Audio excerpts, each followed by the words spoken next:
Hello बच्चों, let's take a given question. The question says the wavelength of sodium light observed in the spectrum of a star is found to be 598 nanometer, whereas that from the sodium lamp in the laboratory is found to be 589 nanometer. Therefore, the star is moving with the speed of about option 1 2.7 10 raised to 6 meter per second away from Earth, option 2 5.4 10 raised to 6 meter per second towards the Earth, option 3 1.6 into 10 raised to 6 meter per second away from the Earth, option 4 4.6 10 raised to 6 meter per second away from the Earth. So basically this is the case of a Doppler shift. So regarding Doppler shift we must understand हमारे पास दो cases होते हैं unlike Doppler effect इन sound जहाँ पे हम चार cases लेते थे, जहाँ पे दो केसेस तो सिर्फ टूवर्ड्स वाले होते थे कि observer is moving towards the source और source is moving towards the observer. So ये दो अलग केस होते थे. लेकिन यहाँ पे डॉपलर इफेक्ट इन लाइट में we take only two case, away and towards.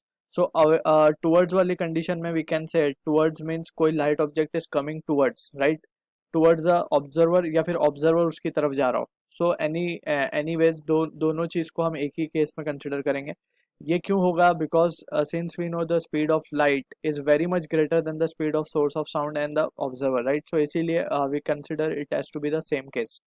अब यहाँ पे वी कैन सी टूवर्ड्स वाले कंडीशन में इसको हम ब्लू शिफ्ट भी कहते हैं.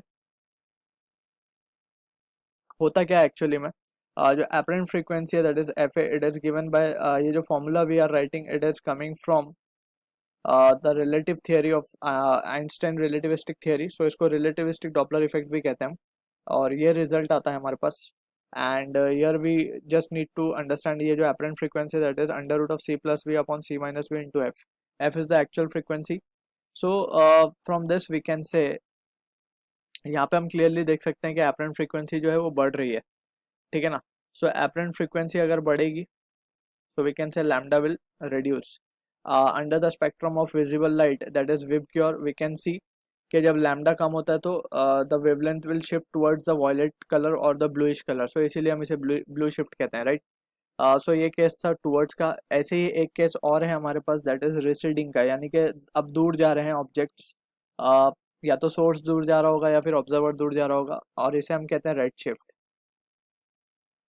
ये रेड शिफ्ट इसीलिए कहा जाता है कि इसकी फ्रीक्वेंसी कम होती है. अगर फ्रीक्वेंसी कम होगी तो लैम्डा विल इंक्रीज, राइट. और इसका जो फॉर्मूला आता है एन अपरेंट फ्रीक्वेंसी का it is under root of C minus V upon C plus V into F.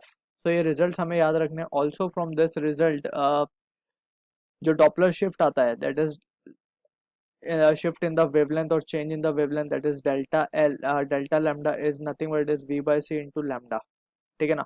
So for blue shift के लिए अगर हम बात करेंगे दैट इज फॉर टूवर्ड्स वाले केस में, so we need to remember blue shift में एज वी कैन सी के लैम्डा कम हो रहा है, राइट. लैम्डा कम हो रहा है that means lambda minus of lambda apparent लिखा जाएगा क्योंकि लैम्डा एपरेंट कम आएगा, राइट. एपरेंट कम ऑब्जॉर्व होगा. So this will be the case lambda minus real minus apparent upon lambda that will be giving us the value of V by C. ठीक.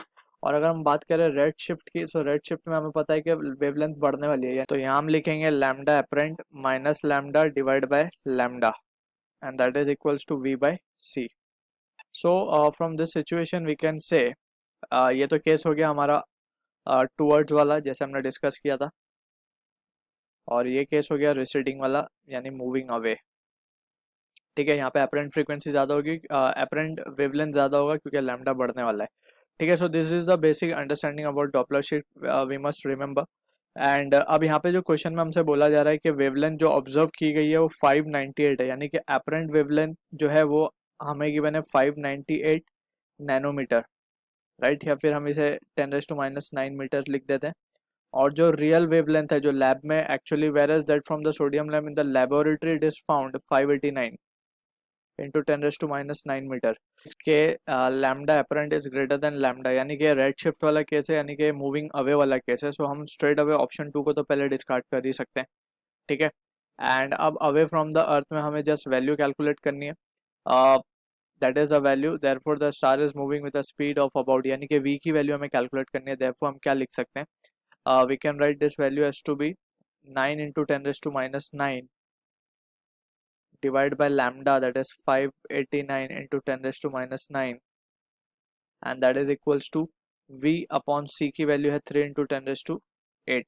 सो यहाँ से अगर हम कैलकुलेट करें therefore we can say the value of v comes out to be, ये यहाँ से cancel हो जाएगा, 0.046 into 10 raised to 8 meter per second, right? So finally we can say this can be written as, और इसको हम यहाँ पे लिख देते हैं, therefore v is equals to 0.046 into 10 raised to 8 meter per second, और this can be written as therefore v की वैल्यू आ जाएगी हमारे पास 4.6, we will shift the decimal और ये हो जाएगा 10 raised to 6 meter per second. So this is the answer to the question जो कि मैच होगा ऑप्शन 4 के साथ, and we have already discussed कि it is moving away from the earth. So I hope you understood the solution. All the best.